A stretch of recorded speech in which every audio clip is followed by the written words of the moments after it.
Sejam todos muito bem-vindos, bem-vindas ao nosso Terra Viva Entrevista, o programa que traz uma abordagem diferente, que promove uma segunda opinião sobre os fatos que estão inseridos no universo agropecuário dentro e fora da porteira, não é, Pedro? Isso mesmo, Flá. E hoje, nós vamos discutir vários assuntos, principalmente em relação ao setor de fertilizantes. Por isso, a gente recebe aqui no nosso estúdio o Gabriel Gimeno, diretor de vendas Brasil-Paraguai da Mosaic. Gabriel, bem-vindo ao nosso Terra Viva Entrevista. Prazer falar contigo, ainda mais num momento tão importante, decisivo para o nosso setor, né? Seja muito bem-vindo, viu? Um prazer receber você aqui.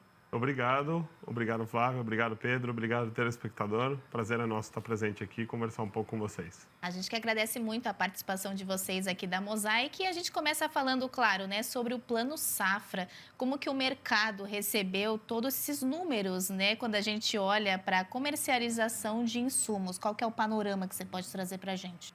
Bom, nós aguardávamos ansiosamente a liberação do Plano Safra e ele teve um percentual acima do ano anterior, 1,8% maior o montante financeiro.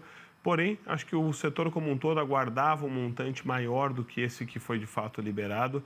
Também havia uma ansiedade muito grande com relação às taxas de juros, né?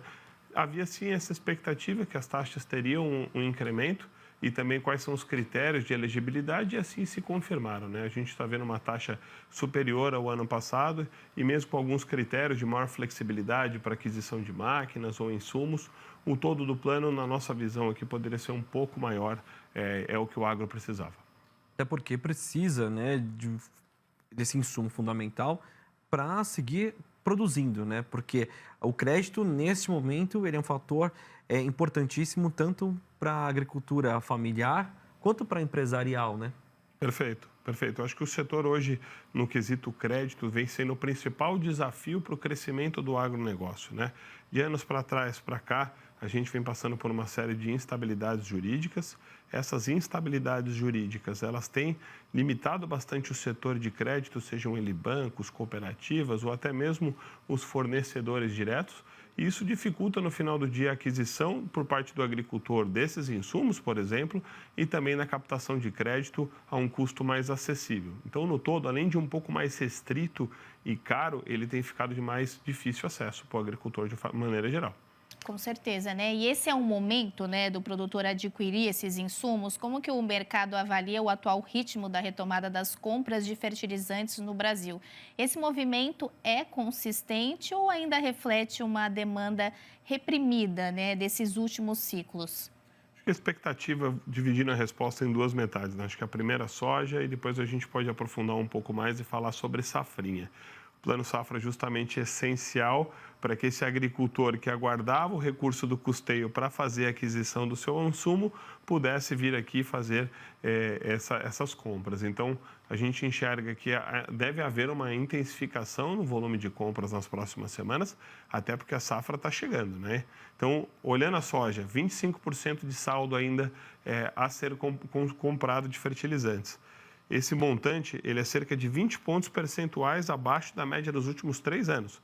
Então, o mercado de fertilizantes para a soja está atrasado e aqui o plantio, iniciando em algumas regiões em setembro, outras um pouco outubro, novembro, já está aí. Então, o agricultor que ainda não fez a aquisição desse fertilizante já tem que estar com um olho muito atento de quais são as ofertas, disponibilidades e, com certeza, fazer essa aquisição o quanto antes para não enfrentar o famoso gargalo logístico que nós do setor de fertilizantes estamos sendo muito vocais todos os anos e que passa a ser cada vez mais uma realidade com o crescimento da agricultura brasileira. Por falar em gargalos, a gente tem o cenário do crédito, né, que segue ainda uma situação complicada em algumas regiões, né? Restrito, por exemplo, no Rio Grande do Sul, endividamentos, a questão da securitização. As regiões têm suas especificidades. Como é que isso pode comprometer, inclusive, né, a fertilização, a adubação da próxima safra?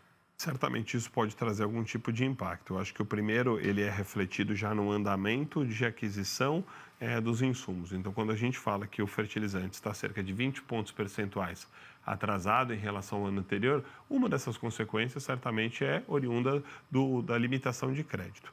O agricultor também pode encontrar dificuldades em ter o seu capital e conseguir comprar esse fertilizante. Isso pode sim, porque não enfraquecer um pouco a nutrição que ele almejava fazer ou trazê-lo para investir em outros produtos de diferentes qualidades. Algo que já vem sendo notado, de repente, na chegada de fertilizantes aqui no Brasil, é de uma conversão de alguns nutrientes de mais alta concentração para baixa concentração, sejam eles nitrogenados ou até mesmo fosfatados, por diferentes motivos. Talvez custo, talvez disponibilidade, mas a gente já nota um pouco nessa dificuldade e possibilidade aí no setor. E o comportamento climático irregular, né? Em algumas regiões do Brasil, produtoras pode influenciar a decisão de adubação, não é, Gabriel? Como que a Mosaic já percebe esse reflexo também nas encomendas? A gente enxerga que, na verdade, o mapa climático esse ano ele tende a ser muito favorável para o plantio na janela correta. Então, se a gente for lembrar, por exemplo, do ano de 2024, né, a safra 24-25, ela postergou ali seus 15, 20 dias e, nesse contexto, o agricultor acabou plantando um pouco mais a soja e um pouquinho mais o milho. O resultado disso, felizmente, não foi negativo do ponto de vista de produtividade. Estamos aí diante de uma safra recorde de soja mais milho e a gente acredita numa tendência muito favorável também para a janela de plantio. Então, as chuvas, de acordo com o mapa climático, ainda um pouco cedo para a gente afirmar que setembro vai chover na data correta, mas esperamos aí uma chuva cadenciada no momento correto e a janela de plantio talvez a mais ideal do que a gente viu nos últimos anos, sem nenhum fenômeno climático, seja El Niño ou Laninha, alterando essa janela. Janela boa para a soja é janela boa para o milho também. Então, é essa a nossa expectativa e o que a gente vem acompanhando de mercado. Daqui a pouquinho, Gabriel, a gente entra na questão dos bioinsumos, enfim. Mas eu gostaria de entrar num ponto específico que isso acaba sendo a realidade do nosso produtor. A gente viu que o clima, as regiões, né, esse Brasil, que tem diversos Brasis dentro dele, tudo isso acaba refletindo também na indústria. Como é que ela tem se adaptado a essas mudanças, a essas questões que variam de região para região, né? No sul nós temos um determinado ponto, no centro-oeste, nordeste também, que nós temos uma expressiva produção de soja no Piauí, por exemplo, no oeste baiano. Como é que tudo isso a indústria acompanha e vai trazendo para o produtor soluções dentro daquilo que às vezes é uma coisa, algo específico daquela região? Acho que o Brasil é um continente, né? Então, você tem todas as particularidades e regionalismos que eles vão da gastronomia até a parte do manejo nutricional. Então, falando especificamente sobre a parte de nutrição, você tem uma característica na região do Cerrado ou Nordeste de um uso maior de elementos simples. Aquele agricultor que provavelmente pela escala dos módulos rurais, ele tem por visão talvez um maior pragmatismo, uma praticidade, procura trabalhar mais com elementos simples. Então, as soluções que a gente vem prover, em sua maioria, para os agricultores nessas regiões, tendem a levar esse tipo de especificidade. Por outro lado, o agricultor do Sul e do Sudeste gosta de trabalhar mais com formulações. E essas formulações aí com bastante personalização, sejam adições de micronutrientes ou balanços específicos entre NP e K, para que ele já vem tradicionalmente utilizando. Também, dessa mesma forma, as companhias têm que se adaptar e propor soluções específicas por território e por cultura. Nós não somos diferentes, estamos nos preparando para estar sempre atendendo o agricultor dentro das características e especificidades, sejam elas agronômicas ou até culturais e de tradição. Em relação agora ao mercado internacional, né, Gabriel? Referente a essas incertezas que o mundo vive, né, as flutuações também nos preços das commodities, como que a Mosaic enxerga tudo isso, né? Qual que é o panorama e a visão que vocês têm desse cenário e do mercado? O mercado é um mercado globalizado, né? Então, acho que o Brasil importa mais de 85% do fertilizante. E essa é uma tendência que vem crescendo ano a ano, né? O mercado brasileiro cresce muito rápido, né? A gente fala que de 2000 até 2025 sairemos de 20 milhões de toneladas para hipotéticas até 50 milhões de toneladas para esse ano, ou seja, duas vezes e meia de crescimento no total de fertilizantes consumido. E como grande importador, o Brasil ele acaba se adaptando à dinâmica global e passa a ser o que a gente chama de tomador de preço. Então, a gente acaba acompanhando muito os mecanismos de precificação global. O agricultor nosso tem que ser 2, 3 vezes mais antenado do que os agricultores de regiões como Estados Unidos, Índia, China, que são grandes produtores, por não ter o fertilizante aqui dentro de casa, no que está acontecendo, não só no cenário dos fertilizantes, mas dos químicos, das sementes e das commodities, para no final do dia conseguir associar todo esse conhecimento, toda essa informação com a melhor relação de troca. Então, fazer o seu melhor negócio, e fazer o melhor negócio não necessariamente significa comprar o insumo no preço mais barato ou vender o grão da forma mais cara, e sim fazer a melhor relação entre eles, travar o seu custo, travar a sua margem num bom resultado, evitar especulações de câmbio, né? A gente viu o dólar bateu esse ano 6,10, agora estamos em 5,40, 5,50. Essas flutuações podem trazer problemas para as margens do nosso agricultor. Então, no cenário global, acho que o convite para o nosso agricultor é estar sempre antenado a essas informações. Especificamente de cada um dos nutrientes, a gente pode, de repente, abordar se assim quiserem. Não, perfeito. Nessa questão, então, a gente pode sequenciar falando justamente sobre essa questão dos nutrientes em si. Esse é um momento de compra de nitrogenado. Então, olhando globalmente, você tem um grande player mundial, a Índia, adquirindo os fertilizantes nitrogenados nesse momento. O que acontece, né? A Índia compra, ela estatiza suas compras. Então, nesse momento que ela faz a estatização, ela recebe uma série de ofertas e aí ela passa a abrir o que chamam os envelopes de quais são as principais ofertas e se ela consegue atender toda a sua demanda, que é estatal. Nesse momento, você tem todos os olhos dos fornecedores globais voltados para a Índia. Isso costuma trazer volatilidade nos preços até que esse leilão, de fato, se encerre. Então, é um momento de bastante instabilidade e flutuação no preço do nitrogenado, nessas semanas aqui que a gente está vivendo, e mexeu nos preços da ureia, certamente vão mexer nos preços do sulfato de amônio. Olhando aqui o cenário total, o agricultor nosso que vai, de repente, comprar a safrinha, aguarde o melhor momento para você comprar a safrinha. Ele está bastante voltado aqui para a colheita, vendo aqui os resultados de uma boa safra do ponto de vista de produtividade, e os nitrogenados aqui fazendo aquele eletrocardiograma característico. Então, acompanhe de uma forma atenta, seja as movimentações do milho quanto do nitrogenado, e, sobretudo, o desfecho aqui do leilão da Índia, que pode ser um fator importante aqui para essa tomada de decisão. Perfeito. Bom, Gabriel, a gente vai fazer um intervalo. Na volta, a gente vai falar muito mais sobre o mercado de fertilizantes, falar um pouco mais sobre a dependência do Brasil do mercado externo. Além disso, temos questões internacionais envolvendo a COP30, que os olhos do mundo se voltam, questão de bioinsumos, ou seja, muita prosa aqui ainda no nosso Terra Viva Entrevista, porque é um assunto de interesse de você, o produtor, né, que mete dentro da porteira e reflete na vida de todo mundo, porque o agro ele está aí inserido em todas as atividades, principalmente no Brasil, que é a força motriz da nossa economia. A gente volta em instantes, né, Flá? Exatamente. Há 20 anos, Terra Viva, cultivando o melhor do Brasil. A gente te espera. Fique aí.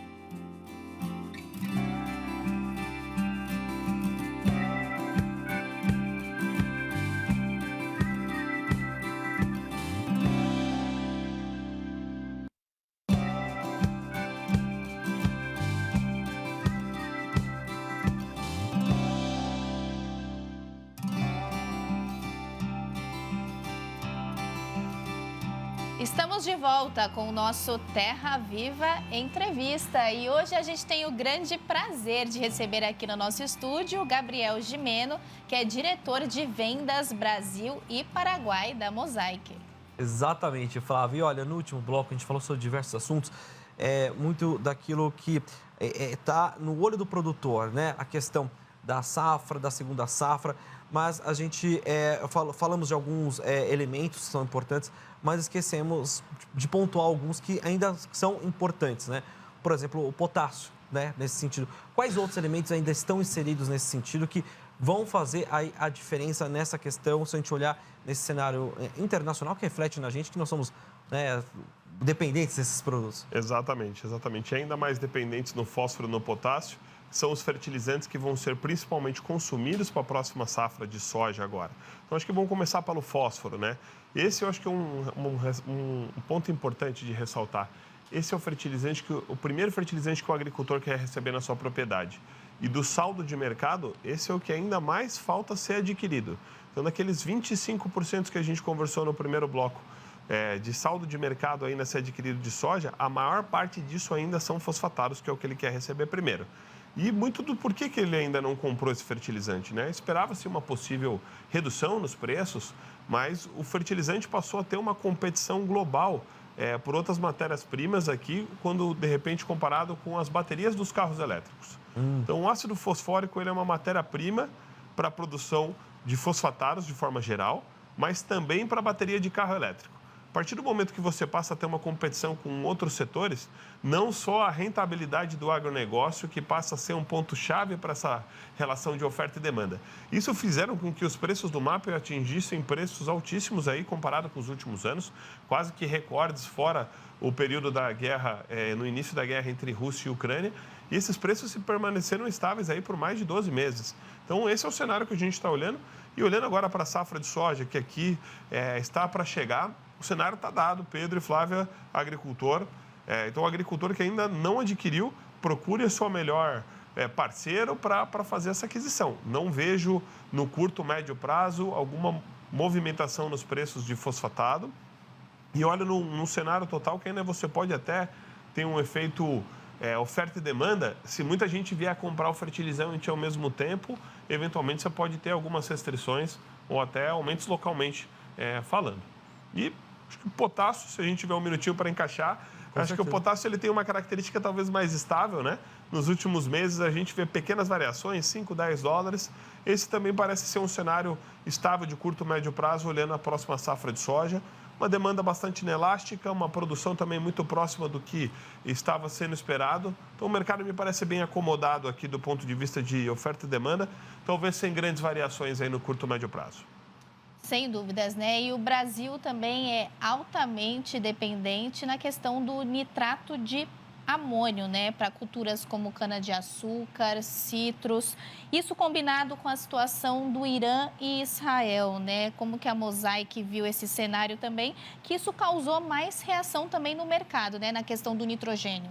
O cenário geopolítico ele afeta bastante quem, sobretudo, depende de importação. E o Brasil, como é um grande dependedor de importações, aí mais de 85% do fertilizante é adquirido internacionalmente, e a região ali do Golfo Árabe, né, a gente está falando de Irã e Israel, são produtores de nitrogenados, de fosfatados e de potássio. Então, tudo que vai alterar o trade global, né, que de uma forma grosseira é quem vende para quem, naturalmente vai impactar o Brasil e o nosso agricultor como um todo. Nitrato de amônio é um deles, mas ureia, sobretudo, nitrogenado, é o principal impactado por esse conflito. Dá vias de ter um cessar-fogo, uma solução, mas aí também mais um daqueles pontos que a gente mencionou para o nosso agricultor estar sempre antenado, né? As dependências geopolíticas do nosso setor e, sobretudo, do fornecedor de quem você compra, né? De garantir se ele tem uma matriz segura de abastecimento, se as aquisições que ele faz estão longe de uma zona de conflito, para não colocar o seu negócio, a sua agricultura, a sua próxima safra em xeque. Agora, em relação aqui no Brasil, como é que está essa questão da relação de troca, né? Como é que foi nessa safra? Como é que vocês estão vendo essa tendência aqui, né, no Brasil? Olha, a gente acabou de divulgar o IPCF, que é o Índice de Poder de Compra de Fertilizantes. Ele faz uma somatória de todos os preços das principais commodities, já com a ponderação de produção aqui no Brasil e também do custo dos fertilizantes. Esse índice de poder de compras ele teve uma piora do mês de junho para o mês de julho.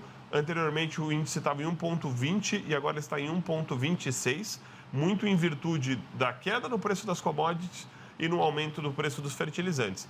Esse é um movimento que a gente tem visto sucessivamente acontecer. Então, o nosso agricultor que ele está aguardando pela melhor relação de troca tem visto isso, infelizmente, não chegar, né? Então, nos últimos 30 meses, a gente viu esse talvez seja o pior indicador de índice de poder de compra do agricultor. E aí eu aproveito para fazer um paralelo, né? Nos últimos anos, o agricultor que mais teve sucesso nas aquisições foi o que comprou de uma forma antecipada. Então, ele fez essa relação de troca num preço atrativo de fertilizantes, num preço atrativo de grãos, e aí fez a troca, né, do que é a sua moeda. Hoje, olhando o cenário, ele é inferior ao que a gente teve nos anos anteriores, mas também esperar talvez não traga o alento aguardado, sobretudo para a soja, tá? Então, olhando essa próxima safra para o agricultor. Olhando o milho safrinha, a gente está no meio de uma grande colheita, resultado importante. A relação está tendo essas variações aí no preço do milho mas também com o horizonte para frente todo ainda, né? O agricultor pode armazenar esse milho e também tomar a melhor decisão para comprar o seu insumo e também vender o seu grão. Agora, uma curiosidade minha, Gabriel, a Mosaic tem alguma plataforma, divulga diariamente para o produtor ficar antenado nessas questões? Porque a grande chave para o sucesso é o planejamento, né? Sim, vocês podem acompanhar o nosso IPCF, ele é divulgado mensalmente pela companhia, dos principais meios de comunicação. Estamos contando aqui com vocês, praticamente aí em primeira mão, fresquinho aqui do dia de hoje, esse indicador do IPCF. Então, estamos aqui sempre munindo o nosso agricultor para dar tomada de decisão. Nosso papel aqui é levar justamente informação. Tudo que nós soubermos sobre o fertilizante e as conexões com os grãos, com as principais commodities, vai ser feito pelo nosso time nos principais meios de comunicação do Brasil. Essa pergunta da Flávia foi extremamente pertinente para a gente sequenciar uma linha de raciocínio, a questão do tamanho do mercado de fertilizantes hoje no Brasil, né? Como é que vocês conseguem aferir isso? E de que forma isso entra também agora num agente que eu digo que é um agente do futuro, porque isso é implementado, mas está sendo desenhado a passos largos. É a questão do biodiesel, né? Como é que vocês estão enxergando tudo isso? Bom, acho que a agricultura brasileira ela tem um potencial único quando comparado com qualquer outra geografia. Nós somos o único país no mundo que a gente pode mais do que dobrar a nossa área de produção de alimentos sem nenhuma floresta ser desmatada. Então você tem áreas de pecuária degradada, pastagens ou mesmo áreas pouco utilizadas e até mesmo a capacidade de fazer duas. Tem algumas regiões de São Paulo, até do Mato Grosso, que já fazem 3 safras. Então esse potencial que o Brasil tem como uma agricultura tropical é assim, único e especial. Por esse motivo, a gente vê o Brasil tendo esse crescimento pujante no agronegócio que a gente acompanhou. Então, falamos do fertilizante saindo de 20 para 50 milhões em 25 anos. E o que tem de pano de fundo aqui para a demanda brasileira, que na nossa visão vai chegar a 50 milhões de toneladas aqui em 2025? Política do biodiesel e do diesel, certamente. Então, o percentual de biodiesel crescendo ano a ano para o diesel é um pano de fundo dos biocombustíveis. Da mesma forma, o percentual de etanol aumentando na gasolina também traz maior demanda. Então, a gente tem notado muito, por exemplo, as usinas de etanol no Mato Grosso, Goiás, Mato Grosso do Sul, se desenvolvendo bastante para essa demanda de etanol de milho, que é bastante representativa. E o curioso, Gabriel, é que são outras culturas entrando, né? Nós tínhamos antes a cana, aí veio o milho, posteriormente já estamos com o trigo. Né? Ou seja, temos culturas diferentes na produção de etanol. Isso mostra uma versatilidade na produção e também como é que o setor entra nesse sentido de aumentar a eficiência produtiva para garantir nesse ponto o Brasil assim, numa vanguarda, num momento de transição energética e que o mundo procura também solução, né, de segurança energética. O milho ele encaixa de uma forma muito sinérgica com o agro como ele é hoje, né? Então o Brasil se especializou na soja. E aí a gente encontra no milho algo não só valioso para a nutrição animal, mas também para a produção de etanol. E com a versatilidade de ser complementar do ponto de vista de janela de produção em muitas regiões do Brasil. Então aquele agricultor que planta a primeira safra em setembro, outubro, ele consegue muitas vezes, seja pelo regime de chuva ou até mesmo com irrigação, ter a segunda safra de plantio de milho. O trigo, possivelmente a beterraba, como é feito nos Estados Unidos, ou outros cultivos que venham ser intercalados. E aqui em São Paulo, por exemplo, a gente tem até feijão, depois do milho, fazendo aqui 3 safras completas, eles tornam esse hectare do agricultor muito mais rentável. Então, esse manejo entre culturas, ele traz uma diminuição de pressão de doenças, de pragas, melhor uso dos nutrientes e também da microbiota do solo. Então, eu diria que o primeiro passo para a sustentabilidade é ser economicamente viável. E o agricultor ter possibilidades de até 3 safras em alguns lugares, mas no mínimo 2 safras na maior parte da região do Brasil, certamente é um passo na direção da sustentabilidade, além de outras tecnologias que ele pode associar. E o nosso agricultor é extremamente interessado, curioso, bandeirante, né, que explora todo esse nosso país, tem sempre buscado se aperfeiçoar e a gente tem notado isso com bastante afinco. Ainda nessa questão da sustentabilidade, a Mosaic tem metas em relação à sustentabilidade na produção, no uso de fertilizantes e como que o produtor também pode se beneficiar disso. Tem uma parceria também até recente, né, da Mosaic e da Cargill, que beneficia o produtor, gerando cashback na questão da conservação do solo? Exato, né? Então, a Mosaic ela colabora com todas as agendas de sustentabilidade que as grandes empresas do mercado também seguem e com a tendência à necessidade, né? O nosso agricultor hoje, para ele vender o seu grão, ele não só basta ser muito eficiente da porteira para dentro, mas também ambientalmente correto e com todos os parâmetros bem desenvolvidos. A gente incentiva muito essas iniciativas, sejam fertilizantes de grande qualidade, que a Mosaic é uma das únicas empresas do mercado que não usa enchimentos. Então, todo o fertilizante que ele compra é 100% nutriente, com boas fontes, de grande qualidade, de boa apresentação e solubilidade e também, aí, naturalmente, trazendo inovação. Então, estamos aqui na vanguarda anualmente trazendo lançamentos novos de fertilizantes, mas também da linha de biológicos. E aí eu acho que esse caminho da bionutrição, ela vai ser chave para a gente dar o próximo salto do ponto de vista de patamar de produtividade. E aí só um adendo importante aqui, né? A gente está falando muito sobre ganho de qualidade, de parceria, de estímulo, por exemplo, como a gente tem junto a Cargill do Ressolo, dentre outros programas, mas também o agricultor ele tem que ficar bastante atento com relação à qualidade dos produtos que ele adquire hoje. Não sei se vocês sabiam, mas o Brasil tem sido grande receptor de fertilizantes de baixa solubilidade. E o que é baixa solubilidade? Significa que o agricultor está comprando um fertilizante, um nutriente que às vezes não vai estar disponível para a planta. E ele, hipoteticamente, está imaginando que esse fertilizante vai ser colocado e vai nutrir a planta. Então, muita atenção nisso. O Brasil tem recebido fertilizantes com solubilidade abaixo de 50%, quando o normal está na faixa de 80% até 90%. Isso pode prejudicar as suas lavouras. E isso, de acordo com o IPNI, é um instituto renomado globalmente de nutrição de plantas, podendo prejudicar na segunda ou terceira safra para quem tem uma boa caixa de nutrientes, ou seja, exaurindo a sua poupança em até 20%, 30% da produtividade. Então, como a gente mencionou, né, sustentabilidade é ser economicamente viável, ambientalmente correto. Então, olho no agricultor nas suas decisões, que muitas vezes o barato pode sair caro. Exatamente isso, né? A gente já tem mais um minutinho, gostaria de otimizá-lo só para falar sobre a questão dos biológicos, né? Isso se insere também dentro da pauta que nós estamos agora, que é a COP30, batendo a porta, né? Em novembro a gente já tem aí em Belém essa recepção internacional. Como é que isso entra também nesse setor de fertilizantes e também de biológicos? Sustentabilidade tem que ser uma pauta recorrente, não ocasional. Então, é sempre oportuno que a COP aconteça, coloca os principais tópicos que a gente está falando sobre clima, sobre sustentabilidade em foco.